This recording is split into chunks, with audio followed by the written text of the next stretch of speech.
Hi friends, स्वागत है unique में।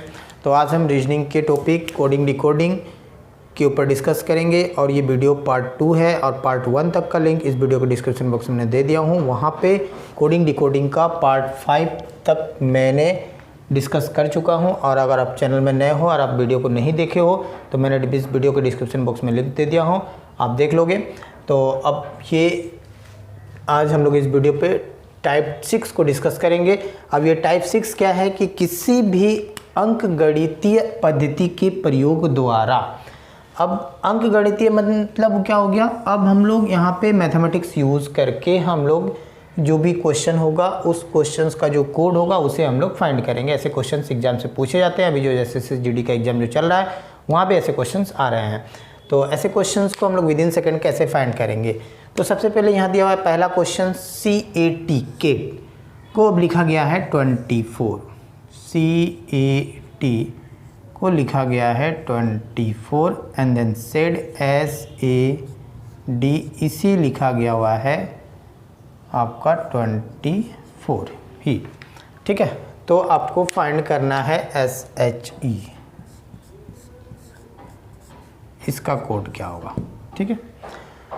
तो अब अंकगणितीय मीन्स क्या हो गया कि अब ये जो लेटर्स है CANT, ठीक है, कैट CAT, तो इसे आपको फ्रॉम लेफ्ट टू राइट यानी अल्फ़ाबेट्स जो होते हैं फ्रॉम लेफ्ट टू राइट, अब उसे काउंट करते हैं। जैसे हम लोग जैसे A पे 1 नंबर, B पे हमारा सेकेंड, तो C कितने नंबर पे आएगा, 3 नंबर पे यानी 3, ठीक है।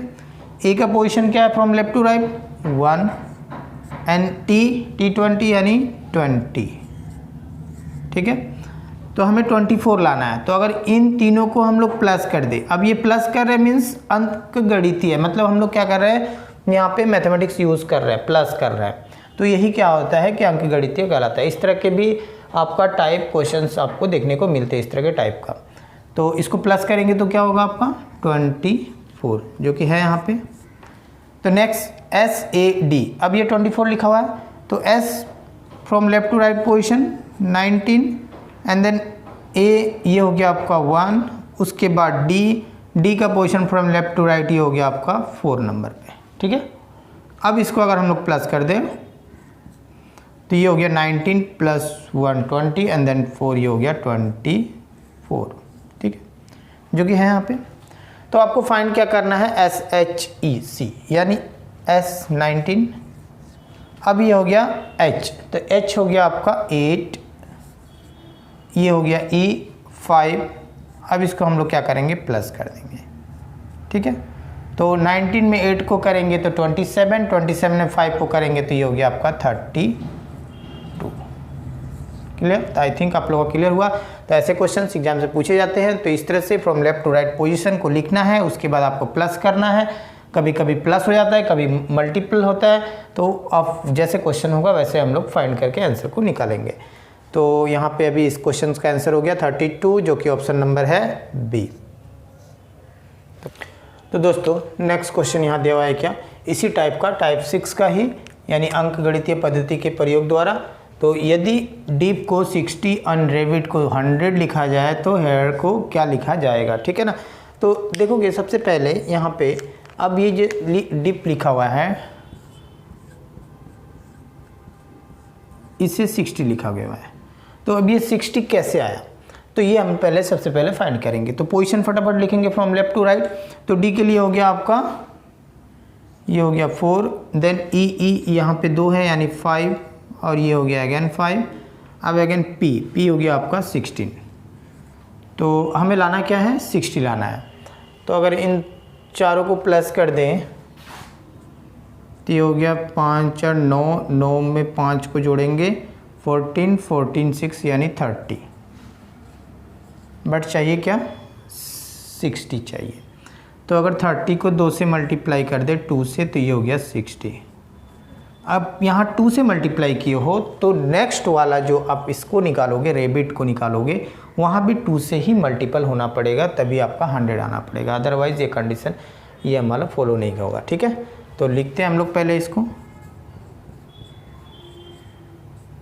ये रेबिट दिया हुआ है। तो R ये हो गया 18, एंड देन ए ये हो गया 1, बी 2, आई ये हो गया 9 और ये हो गया टी 20 यानी 20। अब इसको क्या करेंगे, अब इन सभी को पहले हम लोग प्लस करके चेक करेंगे। तो ये हो गया 18 1 19 2, ये हो गया 21 21 में 9 ऐड करेंगे 30 30 में 20 ऐड करेंगे तो 50। तो अब यहाँ से यहाँ तक आपको मिला ये रिपीट का from left to right position 50 मिला सम करने से। यहाँ भी सम करने से 30 मिला था बट लाना था 62 से मल्टीप्लाई किए, हमें लाना क्या है 100 लाना है। तो यहाँ भी 50 को 2 से अगर इंटू कर दे तो ये क्या आ जाएगा 100 आ जाएगा। यानी आपको पता चल गया होगा कि ये from left to right position को लिखना है, उसके बाद 2 से मल्टीप्लाई कर देना सम करने के बाद। तो सेम अभी हमें फाइंड करना है HAIR। तो H का position from left to right ये होगा आपका 8 एंड देन A हो गया 1, उसके बाद I ये हो गया आपका 9, उसके बाद R हो गया आपका 18। ठीक है, अब हम क्या करेंगे सभी को चारों को प्लस करेंगे। तो ये हो गया 8 और 1 ये हो गया 9 और ये 9 9 18 18 18 36। अब इस 36 को कितने से इंटू करेंगे, यहाँ 2 2 से इंटू हो रहा था तो यहाँ भी हम क्या करेंगे 2 से इंटू करेंगे। 36 2 जा ये हो गया आपका 72 जो कि ऑप्शन नंबर हो गया बी। तो आई होप आप लोगों का क्लियर हुआ। तो इस तरह के क्वेश्चंस एग्जाम से पूछे जाते हैं। और दोस्तों आप अगर चैनल में नए हो तो चैनल को सब्सक्राइब करके बेल आइकन को प्रेस करेगा ताकि इस तरह का वीडियो का नोटिफिकेशन आपको मिलता रहे। तो नेक्स्ट क्वेश्चंस को देखते हैं।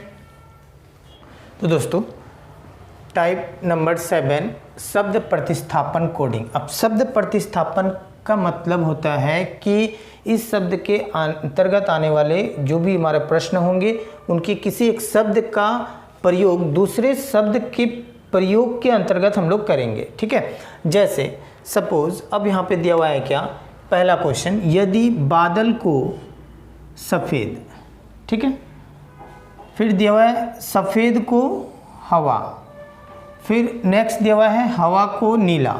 अब ये बोला है कि हवा को नीला, फिर बोला है कि नीला को पानी, फिर पानी को बिजली, कहाँ जाए तो पंछी कहाँ उड़ेंगे। तो अब ये देखोगे सबसे पहले अब आपको फाइंड क्या करना है। ठीक है, ऐसे क्वेश्चंस में आपको फाइंड क्या करना है वो देखना है। तो यहाँ बोला है कि पंछी कहाँ उड़ेंगे, तो आपको पता है कि पंछी जो होते हैं वो कहाँ उड़ते हैं, बेसिकली क्या होता है कि हवा में ही उड़ते हैं, है ना। तो अब ये पंछी जो है हवा में मैक्सिमम हवा में उड़ते हैं। तो अब हवा में जो उड़ेंगे तो इसका मतलब हो गया जो पंछी हवा में, तो अब हवा को क्या बोलेंगे यही आपका आंसर होगा। ठीक है, तो आप देखोगे पंछी हवा में उड़ेंगे तो हवा को क्या कहेंगे, तो कहाँ दिख रहा है ये आपको दिखा, हवा को नीला कहेंगे। तो ये हवा को नीला बोल रहा है तो ये हो गया आंसर, पंछी का आंसर कहाँ उड़ेंगे तो नीला। तो ऑप्शन नंबर सी।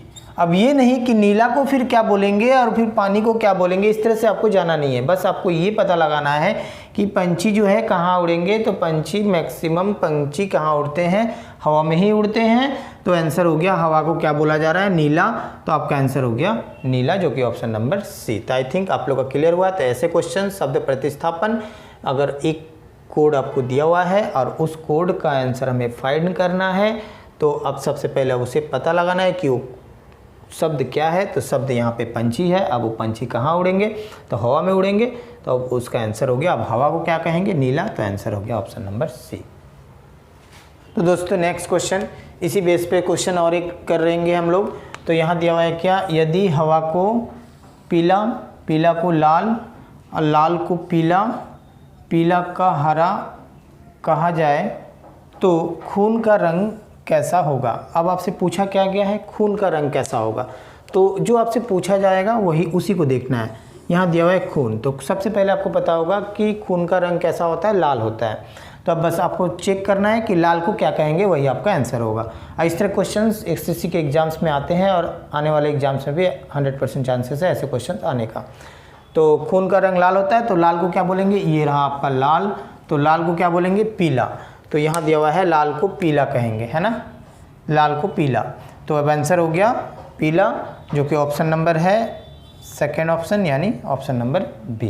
तो आई थिंक आप लोगों को शब्द प्रतिस्थापन कोडिंग भी क्लियर हुआ। तो नेक्स्ट हम लोग टाइप को अभी डिस्कस करेंगे। तो दोस्तों नेक्स्ट टाइप नंबर 8 यहाँ दिया हुआ है क्या कि प्रतीक कोडिंग। तो इस तरह के क्वेश्चंस में अब कभी कभी क्या होता है कि प्रतीक यानी चिन्ह, जैसे अलग अलग चिन्ह का हम लोग प्रयोग करके अब कोड को लिखा जाता है, तो उस तरह के कोड को हम लोग कैसे फाइंड करेंगे, जो आपका क्वेश्चन होगा उसका कोड। ठीक है, तो यहाँ पे दिया हुआ है क्या कि यदि किसी सांकेतिक भाषा में बास्केट BASKET बास्केट को, अब ये देखोगे अलग अलग, जैसे यहाँ पे नंबर में है, उसके बाद आपका परसेंटेज ये सिंबल में है, तो ऐसे जब मिक्स करके हमारा कोड क्वेश्चंस में आते भी हैं, तो इसे हम लोग बोलते हैं प्रतीक कोडिंग। ठीक है, तो अब ये आपको दिया हुआ है, आर्म का भी दिया हुआ है, ये 3, तो आपको फाइंड करना है टर्म। तो ये ऐसे क्वेश्चंस बहुत इजी होते हैं, जस्ट आपको पता लगाना होता है कि ये जो टी है, अब ये जो कोडिंग दिया हुआ है बास्केट है, और यहाँ पे आर्म का ये आपका कोडिंग दिया हुआ है ये और ये। अब यहाँ पे टी कहाँ है, इसे आपको फाइंड करना होगा, टी देन ERM, और ये डायरेक्ट कोड होता है ना। तो ये आपको फाइंड करना है TERM। तो आपका काम क्या है, टी का कोड आपको फाइंड करना है। तो देखोगे टी का है, तो यहाँ टी है यानी लास्ट में है, तो यहाँ पे लास्ट में क्या है 2, तो टी के नीचे आपका आ गया 2। उसके बाद है ई आपका यहाँ पे है, तो इधर से हो गया 4। देन आपको आर, तो आर आपका यहाँ पे मिडिल में है आर, तो यहाँ पे है @ तो ये हो गया आपका @ एंड एम, तो एम आपको देखना है कहाँ है, तो एम यहाँ पे है लास्ट में, तो ये एम के लिए क्या है 9, तो ये हो गया आपका 9। आई थिंक आप लोगों का क्लियर हुआ। तो ऐसा क्वेश्चंस अगर आ जाए प्रतीक कोडिंग, तो हम लोग क्या करेंगे, जस्ट आपको फाइंड क्या करना है, उसको देखना है, उस लेटर को आपको मिलाना है जो आपको गिवन दिया हुआ है, और जो भी सिंबल या नंबर में आपका कोडिंग होगा उसे आपको उसके सामने लिखना है और आंसर को मिलाना है। तो ये आंसर हो गया 24@9, 24@9, ये है ऑप्शन नंबर डी। तो इस क्वेश्चन का आंसर हो गया ऑप्शन नंबर डी। तो आई थिंक आप लोगों का क्लियर हुआ। ऐसे क्वेश्चंस एग्जाम्स में आते हैं, तो हम लोग इस तरह से हम लोग आंसर को फाइंड कर सकते हैं। तो दोस्तों अब ये नेक्स्ट टाइप नंबर 9 मिश्रित कोडिंग। अब इस मिश्रित कोडिंग में होता क्या है कि 3 से 4 वर्ड का एक आपको सेंटेंस होगा, और उस सेंटेंस का कोड आपको दिया होगा। इसी तरह से और भी सेंटेंस होंगे, उसका कोड दिया होगा, और उसमें से किसी एक वर्ड का आपसे पूछ दे कि कोडिंग क्या होगा। ठीक है, तो ऐसे इस तरह क्वेश्चंस को हम लोग बोलते हैं मिश्रित कोडिंग। तो अब ये क्वेश्चंस को देखते हैं। यहाँ क्वेश्चंस क्या दिया हुआ है, यहाँ दिया हुआ है क्या कि गिव योर बुक। ठीक है, अब उसको लिखा गया हुआ है SKDGNAP। देन अगेन आपको दिया हुआ है कि बुक इज़ माई टिकट्स, तो ये हो गया आपका DGLENB। तो दोस्तों सबसे पहले आपको करना क्या है कि अब यहाँ 2 ही दिया हुआ है, 1 और ये 2, बाकी और नहीं दिया हुआ है, के रूप में लिखा जाता है। तो गिव का कोड क्या होगा ये पूछ रहा है आपसे। तो यहाँ सबसे पहले देखोगे अब ये 2 लाइन का है। कभी कभी क्वेश्चंस में क्या होते हैं कि 1 sentence, 2 sentence, 3 sentence, 4 sentence, 5 sentence, 4-4, 5 sentence का क्वेश्चन बनता है। बट यहाँ पे 2 है, तो ये ईजी है। हमें फाइंड क्या करना है, गिव फाइंड करना है। तो आप देखोगे गिव है कहाँ, तो इस वाले सेंटेंस और इस वाले सेंटेंस में गिव आपको कॉमन है, तो यहाँ ही है, बट यहाँ नहीं है। तो यहाँ नहीं है, तो अब आपको देखना क्या है कि यहाँ पे और उस गिव के बाद क्या है, योर और बुक। तो योर और बुक अब आपको इसके नीचे वाले सेंटेंस में मिलाना है कि इन 2 जो सेंटेंस है, ये और ये वाले में योर और बुक कॉमन है या नहीं है। तो यहाँ हाँ, ये बुक देखोगे यहाँ पे, यहाँ भी बुक है और यहाँ भी बुक है ना। तो अब योर यहाँ नहीं है, यहीं पे है। तो अब आपको मिलाना क्या है, इसका जो कोड दिया हुआ है ये 3, और इसका कोड है ये 3। अब यहाँ पे कॉमन क्या हुआ, बुक। तो इसमें भी क्या होगा, 2 ही कॉमन होगा, यानी आपको कॉमन मिला बुक, तो बुक के लिए कोड होगा जो कॉमन होगा। ठीक है, तो सबसे पहले हम चेक करेंगे कि इन दोनों में हमारा कॉमन क्या है। तो यहाँ पे SK नहीं है, DG, हाँ ये देखोगे आप, ये DG, ये DG। ठीक है, तो बुक का कोड हो जाएगा D and then G। Clear. अब AP यहाँ भी नहीं है, तो अब आपको फाइंड क्या करना था, गिव फाइंड करना था। तो अब ऊपर वाले सेंटेंस में क्या बच गया, गिव और योर, यानी ये बच गया आपका। ठीक है, तो अब गिव और योर का कोड अब यहाँ पे क्या बच गया, SK and AP, but DG तो चला गया आपकी किसके पास, बुक के पास। तो अब यहाँ देखोगे गिव योर, ये 2 अलग अलग वर्ड है, तो ये भी 2 अलग अलग कोड है। तो अब गिव का आपसे पूछ रहा है, तो गिव का कोड अब आपको पता नहीं है कि SK होगा ना AP होगा, दोनों में से कोई एक ही होगा, है ना। तो अब इस कंडीशन में क्या होगा, जब आपको पता नहीं चल रहा है कि दोनों में क्या हो सकता है, बट दोनों में कोई ना कोई एक तो होगा, तो इस तरह के क्वेश्चंस में हम क्या करेंगे, आंसर आइदर वाले ऑप्शंस में जाएंगे, यानी ऑप्शन नंबर ये हो गया C, या तो AP या SK। तो आई थिंक आप लोगों का क्लियर हुआ। अगर यही क्वेश्चंस में आपको पूछा जाता कि बुक का कोड क्या होगा, तब आंसर हो जाता DG। ठीक है, अब इस तरह क्वेश्चंस बैंकिंग के एग्जाम्स में 4 से 5 क्वेश्चन पूछे जाते हैं। तो आने वाले वीडियो में मैं इस तरह के क्वेश्चंस को, बड़ा वाला क्वेश्चंस जो होगा, जो 4 या 5 लाइन वाला जो क्वेश्चंस होते हैं, उसे भी मैं करवाऊंगा। तो अभी यहाँ पे मैंने इस क्वेश्चंस को करवाया और इस क्वेश्चंस का आंसर हो गया आपका ऑप्शन नंबर C। तो आई थिंक आप लोगों का क्लियर हुआ। तो ऐसे क्वेश्चंस एग्जाम से पूछे जाते हैं, और इससे क्वेश्चंस को फाइंड करने के लिए आपको ये देखना होगा कि हमारा ये कॉमन क्या है, जो कॉमन है उसे फटाफट हम लोग लिख लेंगे। बाकी जो बच गया, जैसे यहाँ पे गिव और ये बचा, तो यहाँ पे आपका SK और AP बचा, इन दोनों में क्या होगा, आइदर कंडीशन लगाएंगे, या तो ये होगा नहीं तो ये होगा, जहाँ ऑप्शंस होंगे वहाँ पे हम लोग क्लिक कर जाएंगे। ठीक है, तो आई थिंक आप लोग का क्लियर हो गया। तो ऐसे क्वेश्चंस आप मेरे चैनल में देखना चाहते हो, नए हो तो चैनल को सब्सक्राइब करके बेल आइकन को प्रेस करिएगा, ताकि इसी तरह के वीडियो का नोटिफिकेशन आपको मिलता रहे।